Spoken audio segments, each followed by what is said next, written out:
Good morning, beloveds. Oh, we did go to the park today. It was misting, and at part of it was misting pretty heavily, but hey, it was also in the 60s, so we had squirrels. And then there was this one part where there's definitely a squirrel colony there, and we normally would go there, and there was a dog, and they were just, I think they were doing obedience training, and I'm like, you're doing obedience training where one of the big squirrel colonies are. So we were not happy about that. We got kind of a little bit away, and then we heard this racket, and it was like, oh, the squirrels aren't happy either. So, and then the Blue Jays teased us. It was something else. They were yelling at us and stealing from the squirrels, and the squirrels were stealing from each other. It was just great fun. We had great fun. All right. It is December 12th. Our title is I Know That the Truth is in Me, Perfect and Complete. I have not written unto you because ye know not the truth, but because ye know it, and no lie is of the truth. And that is 1 John 2:21. This is God, your Lord. All power is his, but the gods ye call on besides him have no power over the husk of a date stone. And that is from the Quran. However anxious you may be, you will not save yourself. And that is from the text of Taoism. All right. There is no power, presence, or person outside of the divine. God not only is, it is also one. Our lesson from the Quran says that a belief in any opposite to the one has no power, even as darkness has no power over light. God is light, and in God there is no darkness. To believe in the light is to dispel the darkness. A knowledge of good overcomes evil. The consciousness of abundance dispels want and pours the contents of the horn of plenty into our uplifted bowl of acceptance. John tells us that there is no lie in the truth. The truth never contradicts itself. It never denies us our good. It evermore proclaims the divine presence in everything, through everything, and around everything. If God is allness, then there is no otherness. Zhuangzi tells us that anxiety will not save us because anxiety is unbelief. Jesus also tells us to take no anxious thought for tomorrow. The Chinese sage that perfected people... The Chinese sage said that perfected people find that they already have everything within themselves, after which they discover the same in others. This corresponds to the teaching of Jesus that the blind cannot lead the blind. We must know the truth about ourselves before we can know it about others. I know that the truth is in me, perfect and complete. I know that I manifest the truth, the whole truth, and nothing but the truth. I know that the truth makes me free. Today it frees me from the burden of care and anxiety. From every form of fear, every sense of burden is dropped from my consciousness, and I walk the way of truth lightly, joyously. We're getting our master's degree. All right. I know that the truth is in me, perfect and complete. Okay, so I like what he said towards the end. It's like, you have to know yourself, you have to know the truth in yourself before you can know the truth in others. Meaning we can't get it from others because we won't recognize it in others until we recognize it in ourselves. So that goes back to that personal responsibility that Socrates said, know thyself. Or was that Plato? I know Socrates said, I don't know what I don't know. Yeah, I've got all my Greek philosophers confused at the moment. All right. So I know that the truth is in me perfect and complete. Know thyself. Know who you are. Know where you come from. Know whose child you are. I have not written unto you because ye know not the truth, but because ye know it, and no lie is of the truth. So, and that's exactly what practitioners will tell you. And I know I've said this before. It's like you don't go to the practitioner to find the answers, for them to give you the answers. Because you can go to a practitioner to find the answers, but what the practitioner is going to do is help you uncover the answers within yourself. They're not going to give you the answers. Practitioners know themselves. I guess practitioners know themselves well enough to recognize the truth within you. That's interesting. All right. It's like, we know you have the answer. We will help you uncover it. This is God your Lord. All power is his. But the gods ye call on besides him have no power over the husk of a date stone. A date stone. That threw me for, okay.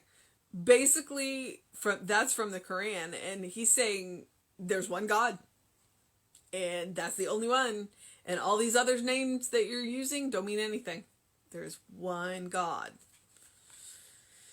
Okay, and then from Taoism, however anxious you may be, you will not save yourself.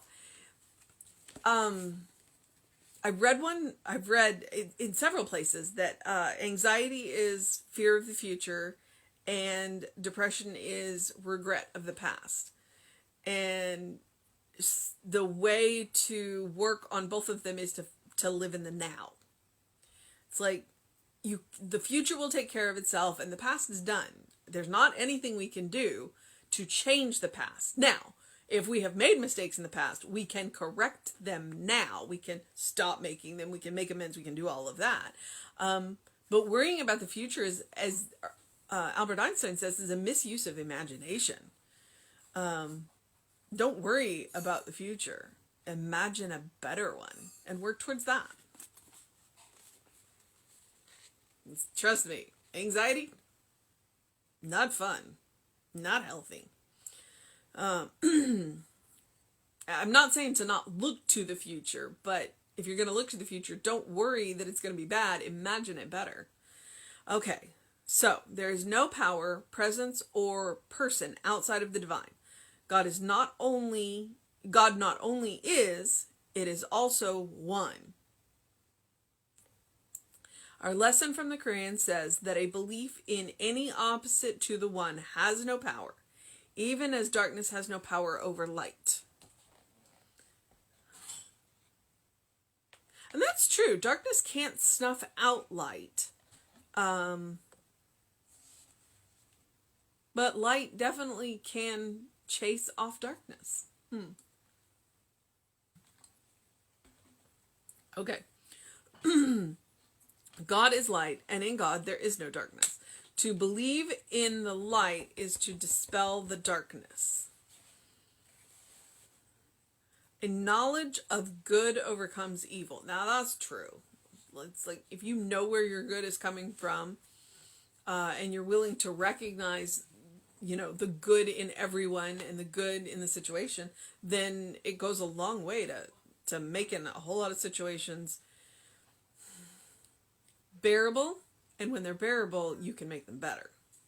All right. The consciousness of abundance dispels want and pours the contents of the horn of plenty into our uplifted bowl of acceptance. I have two thoughts about that. One of them being the consciousness of abundance, where you recognize all of the good around you. And then you realize, no, I already have this good. And so then you're not trying to fill an empty void with stuff. And if you're not trying to fill an empty void with stuff, then there's more to go around. I have read it, and it's kind of heartbreaking. It's like we have more than enough to feed the hungry. The problem is that we cannot satisfy the greed of the rich. So it's like if everyone could recognize that they have, if everyone could recognize that they have enough and they're not trying to fill this void, then there would be plenty to go around. It's like the world is abundant. There's plenty to go around. The problem is that there are a bunch of people hoarding resources because they're trying to fill a void that has nothing to do with resources. It's a void in their heart. It's a void in their minds. It's a void, where if they could look around and recognize whose child they were, they wouldn't feel the need to hoard resources, and then the resources could be served better. Could be, it's one of the things that we were going around, what are we praying for? And everybody wants to pray for world peace, and I want to pray for resource allocation management. We've got the resources. We are doing a poor job of allocating them because there are people who are trying to fill voids that have nothing to do with resources. Okay, let me get back off my soapbox. That's my thing about abundance. It's like, there's enough. There's more than enough. But we want to stop trying to fill a void in the heart with stuff. It's never going to work. It's never going to work. All right. John tells us that there is no lie in the truth. The truth never contradicts itself. It never denies us our good. It evermore proclaims that the divine presence in everything, through everything, and around everything. So, if God is allness, then there is no otherness. And I think that's one of the most powerful phrases. If God is allness, there is no otherness. One of the things that we do is we other. It's our way of saying, it's our way of denying. It's like, no, I'm not sharing with you because you are other. You are not the same as me. And that is not true at all. God is allness. We all come from the same source. We all go back to the same source. We all use the same source. There is no other. And that is what the world needs to learn.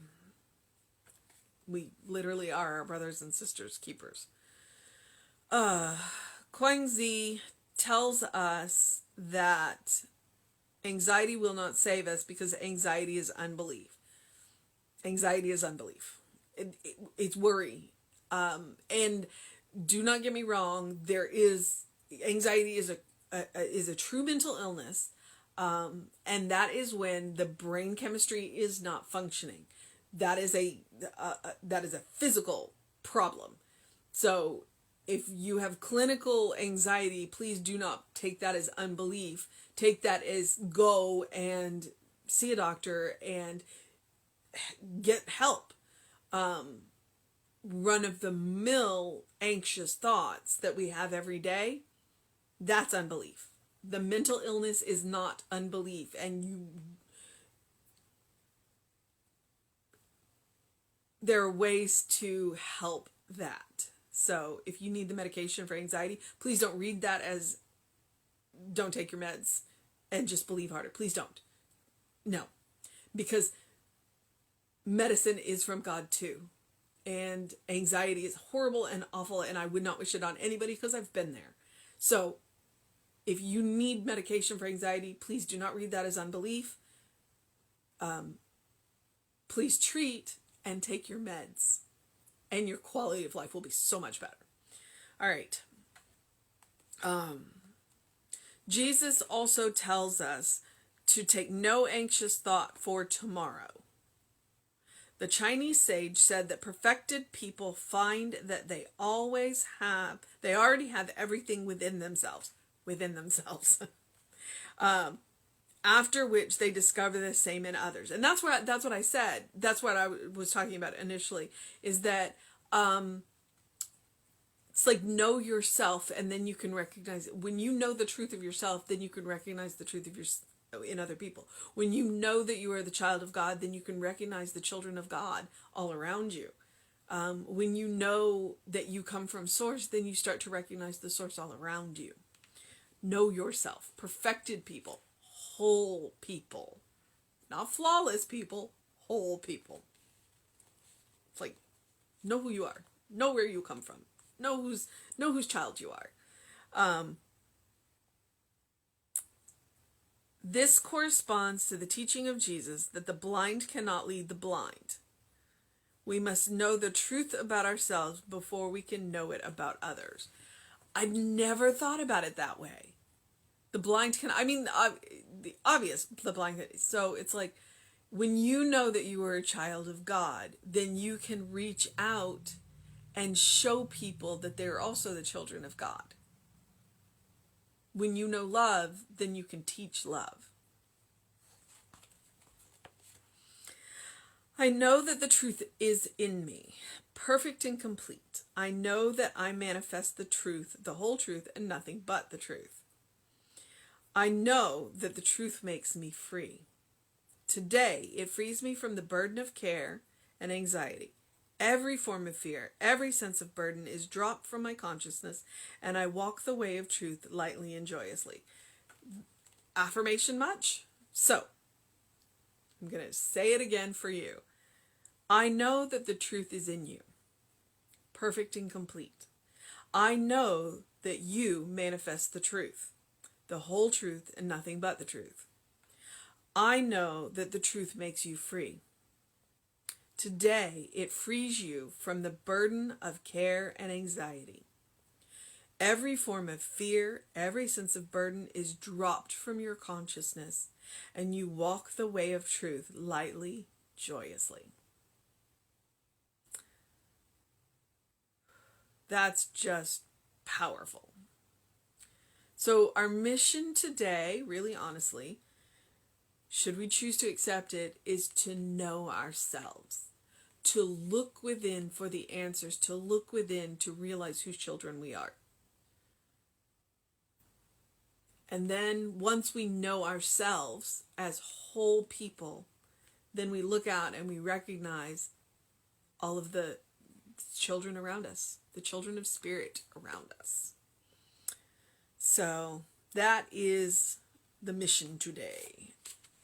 So I encourage you to do something loving for yourself, do something kind for yourself, do something compassionate for yourself today, every day.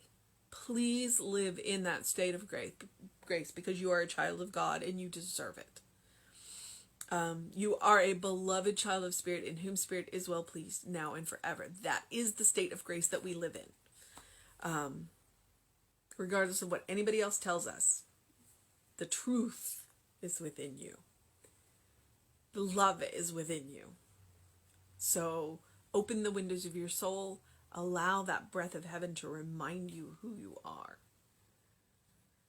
And I would also encourage you, it's misting fairly heavily right here. Open your windows, get some fresh air. Do something to engage your mind and your body. Do something fun. That's why I go to the park on Saturdays, and I eventually hope to be released to run again, but until I can, and even when I was running, we would still do that loop and throw peanuts to the squirrels, because it's fun. It spiritually feeds us, and we enjoy it.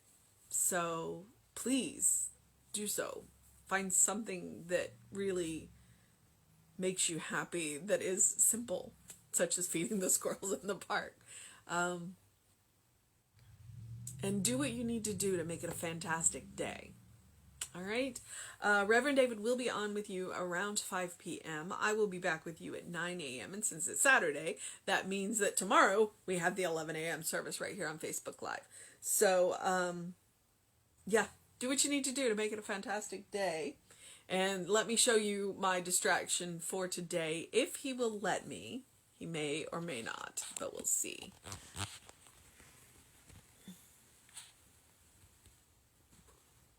Yeah. That's my Foster. I wish you could see his green eyes. And Rita's down there on the floor too, and she's jealous that Foster got to be on camera today.